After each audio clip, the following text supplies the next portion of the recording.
So color is about disquiet and the tranquility.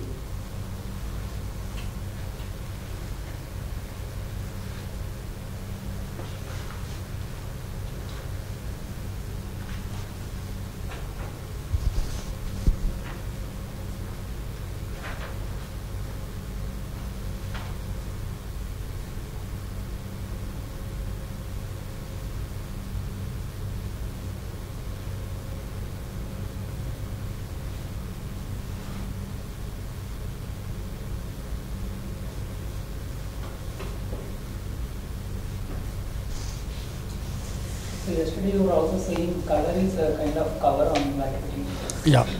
You elaborate on That is this discrimination. Putting cover on the discrimination is imagination. A discrimination could be desirable and undesirable. And the covers are the fields of that discrimination.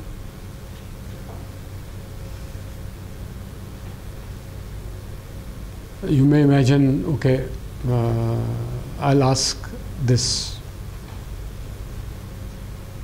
So you already discriminated between some relevant thing, irrelevant thing, some relevance. And whatever fields were there were about that discrimination. Fields of many kinds, the tactile kinds and color kinds, etc. So, and synesthetic kinds. Pain is a field.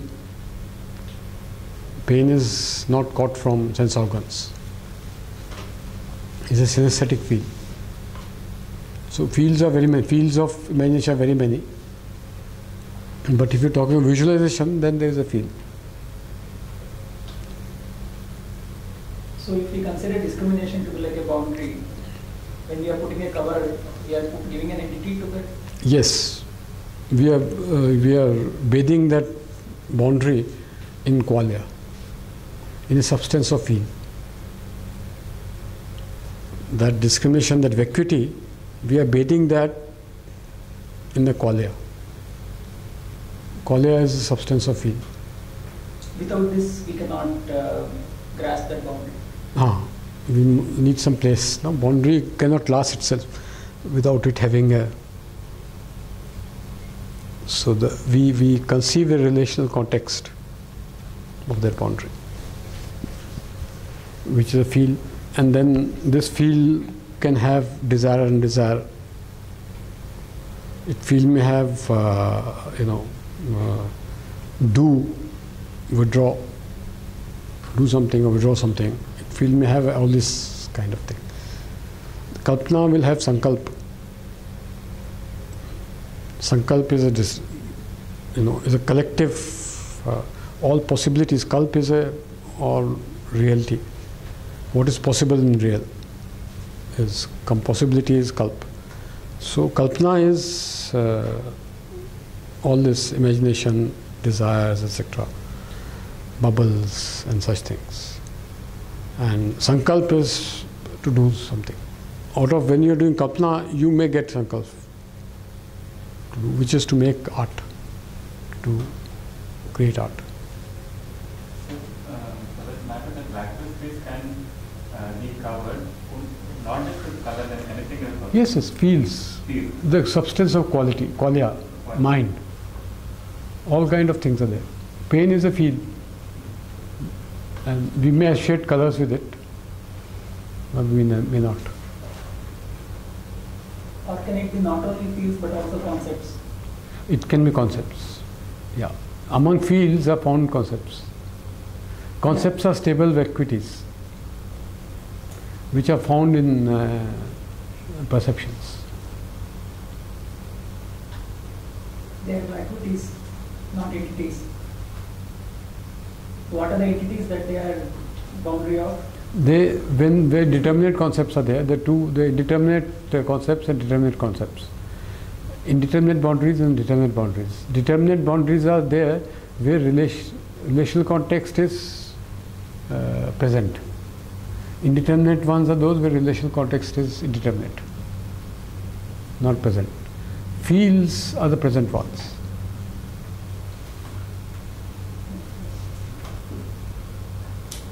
So in case of indeterminate boundaries, art cannot be born out of it. Huh?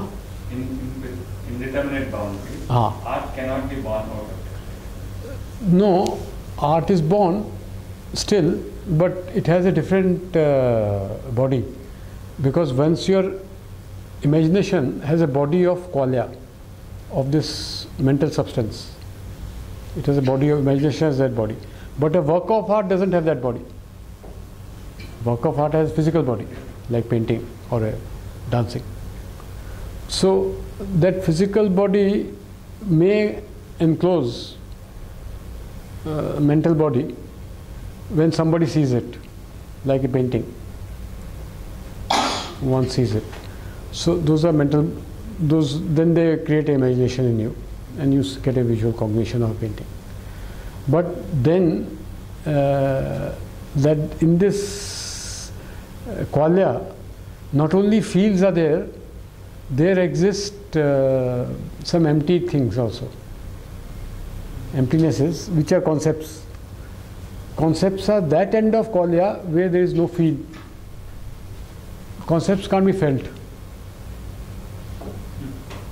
Some concepts are there, and there is a feeling in concepts of, sometimes there's like another use of word expectancy, forward expectancy, that you get a sense that you're about to catch some discrimination, but you are not able to catch that.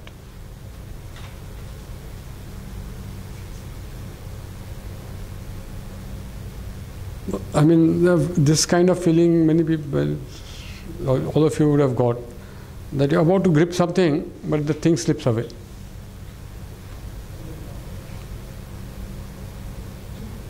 This is a poem, but it's still is in Punjabi, that poem.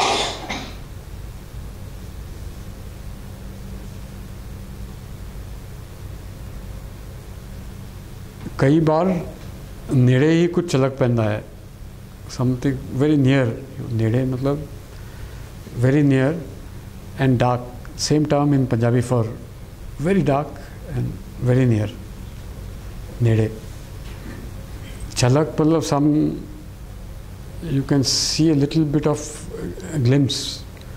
कई बार नेड़े ही, very near you, something glimpse comes. कई बार किसी जालम दे हथ मीच लेंदे हन मेरी अखां. हाँ, मतलब some bad character.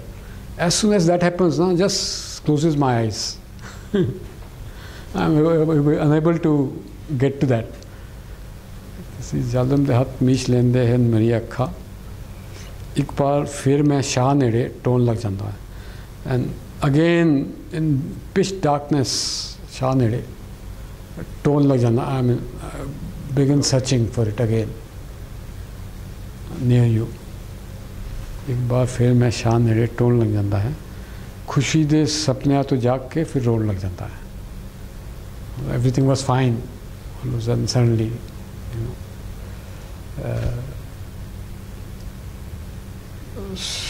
रोन लग जाता है. मतलब I mean weepish. I mean, with contentment eyes go towards weepishness. So something like that. Sometimes very near you, some flicker happens, and then somebody just stops you from reaching it, and then you keep searching for it again, here and there, you never find it. सपने तो जाग के फिर रोने लग जाता है. So it's like that one always has. This is a forward expectancy, not a backward expectancy for confirmation. This is for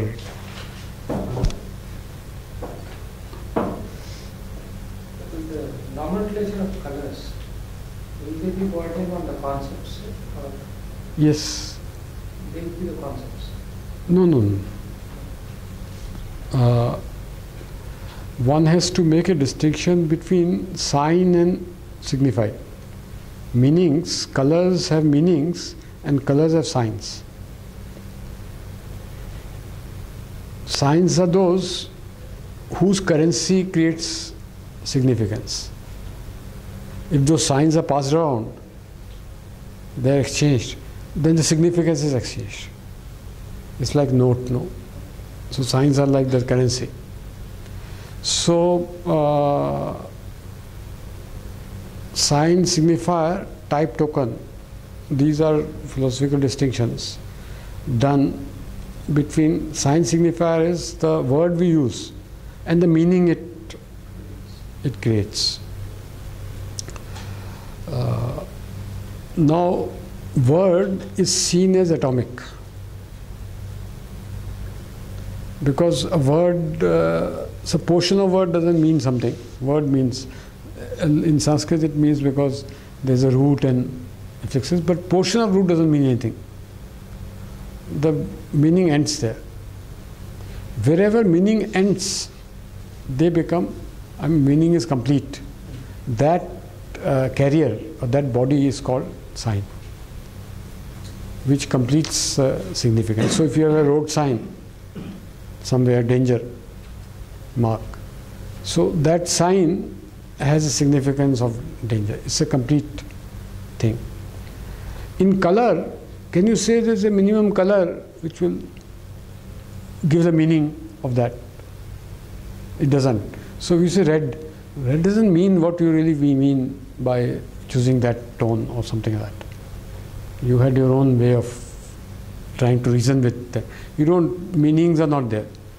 So the red is nonetheless a sign of a group of colors which doesn't have too much significance in the people who do work with colors.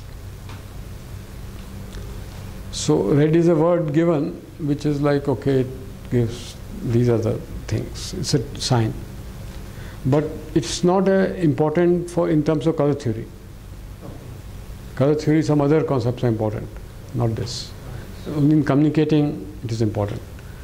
It is important when you have given some word to some particular hue, then it is important. Why did you keep word for that hue? I mean, you have a bias, color bias. You didn't give for some other hue, you didn't give word. Why just for this? So those are primes, linguistic primes of colors. And they happen to be aesthetically pleasing. For every culture you can see they're pleasing. And they are, if one draws, like Wolfram has a color search engine. So color terms are by and large, right now, English has something like 600 color terms. Most of them are artificial. This English is made out of because of this, this color wheel people, color spaces. So they had to give some terms for it. So they invented all kind of color terms. Heliocene is a color, you know that? Heliocene. Heliocene bulbs are there. No. Halogen bulbs are there. There are all kind of color names which are very artificial.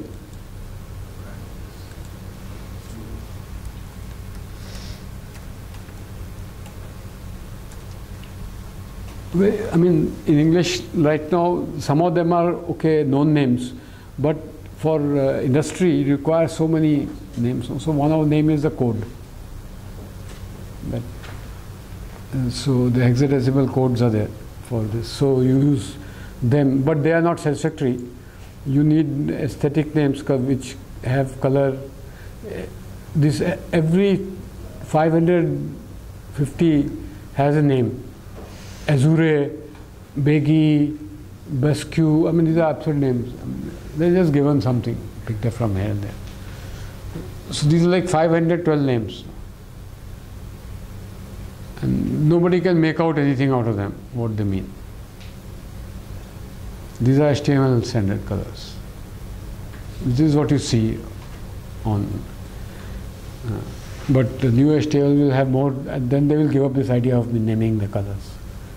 But culture, poetic colors are when there's name cyan, etc. is used in poetry. Crimson, you find in poetry. These are poetic terms. And they have packed meanings. So those are really, I mean, in classical use is there. The chocolate is a new color. I mean, it didn't exist. And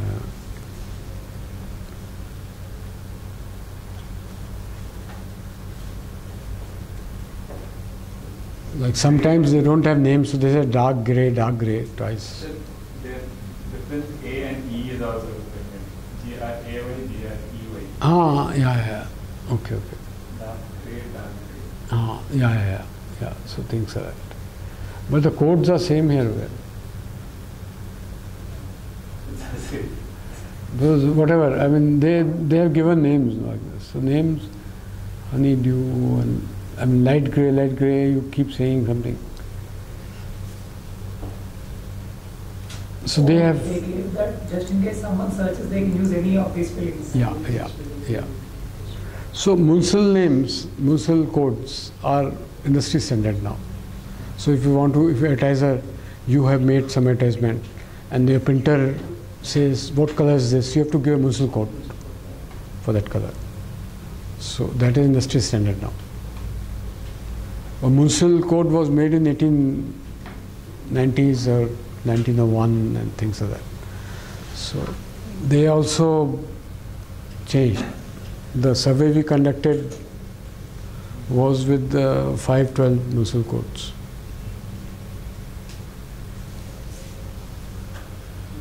They are first used for surveys. Those Munsal codes for some soil survey. Everywhere they'll be used because they're pigment codes, and they'll be used because they're standardized. So right now our problem is to do a survey. Every monitor for the same color code throws different color. Every monitor throws different color. So you can't do. That's why if one does a survey just with Apple devices, then at least they have control. Every apple is showing the same tone.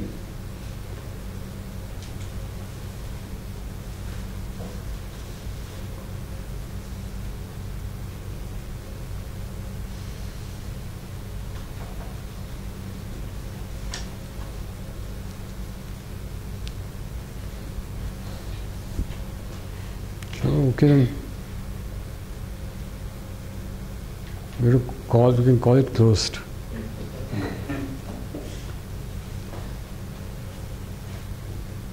Closure conditions. The closure rules are there. For expectancy comes in the closure condition of colors. Color perception or color imagination, expectancy comes. So in imagination, the expectancy comes at will. In perception, the element of will is tempered by the data you get from outside. In imagination, you can be free.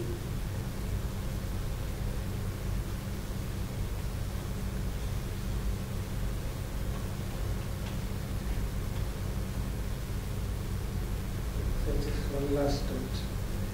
That face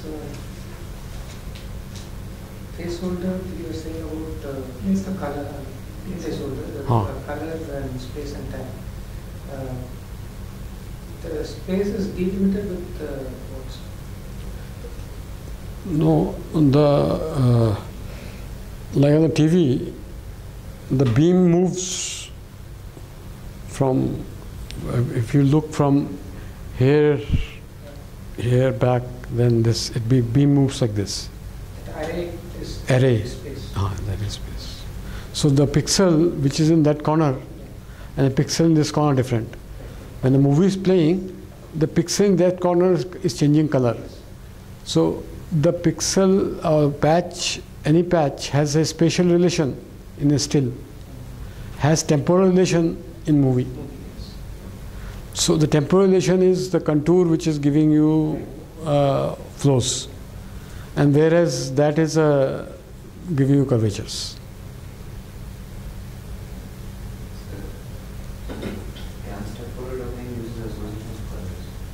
Yes.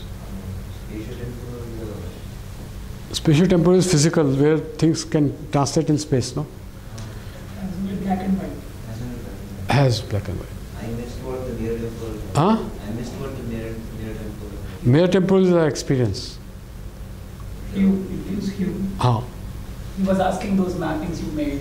Spatial temporal, black and white, near temporal. Yeah. Hue. So hue,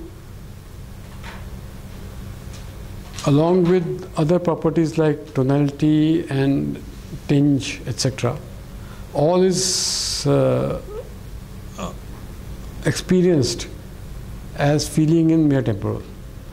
Including grayscale is experienced as feeling in mere temporal. But grayscale, black and white image, has all the information about curvatures.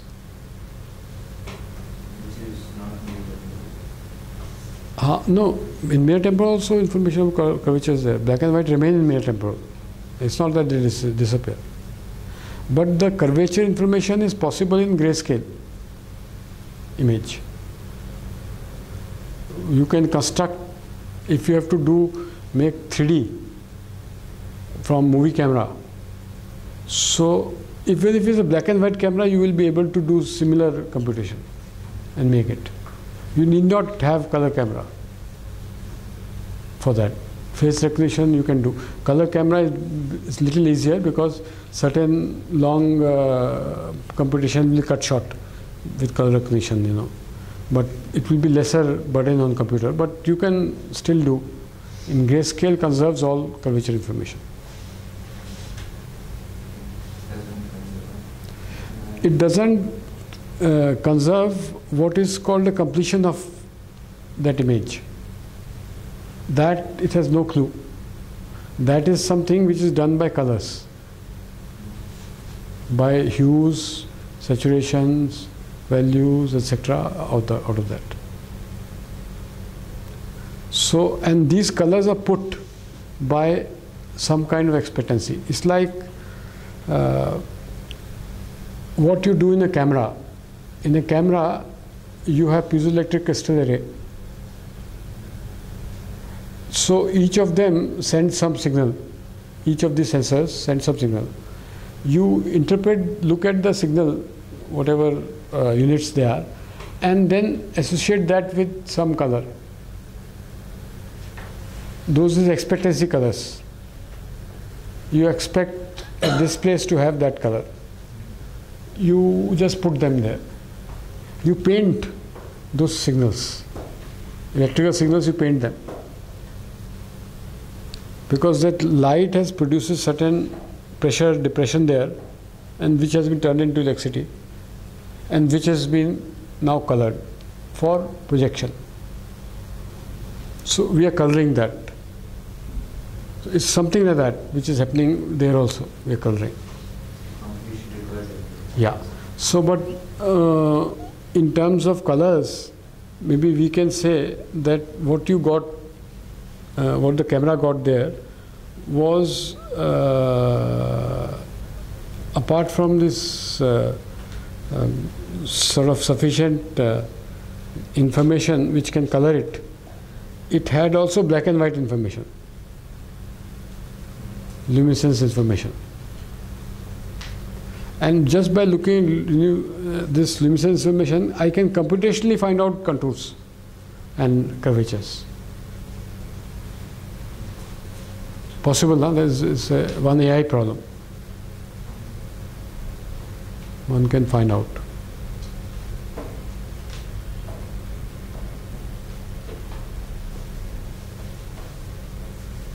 So actually the definition of pixel should be changed, and we should have a much more bigger data structure than this RGB.